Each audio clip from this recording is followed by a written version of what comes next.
Magandang araw mga loads, mga papaps. Mga paps, meron naman po tayong orientation kung paano tayo magpalit ng ah, langis at filter dito sa Yamaha.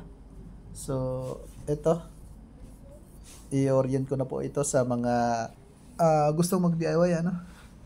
So, ito po ay Yamaha 125. So, ito po ang kanyang makina.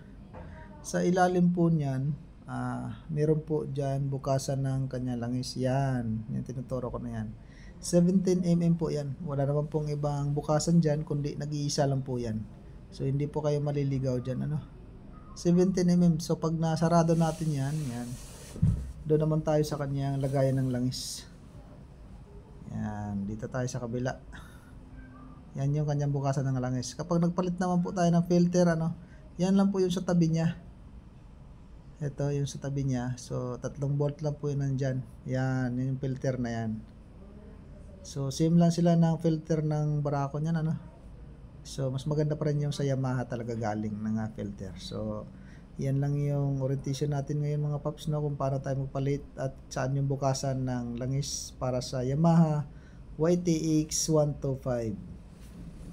Okay. So pwede na kayo mag-DIY mga lods. Basta wag niyong kalimutan na nasa ilalim lagi, ano. Gumamit lang kayo ng 17mm wedge socket or power handle, pwede na po yun. So dito po yung kanyang engine number sa gilid, nakatago. Tsaka yung kanyang body number naman or chassis, yan dito sa manibela. Para sa kaalaman po ng lahat sa mga baguhan. Salamat po.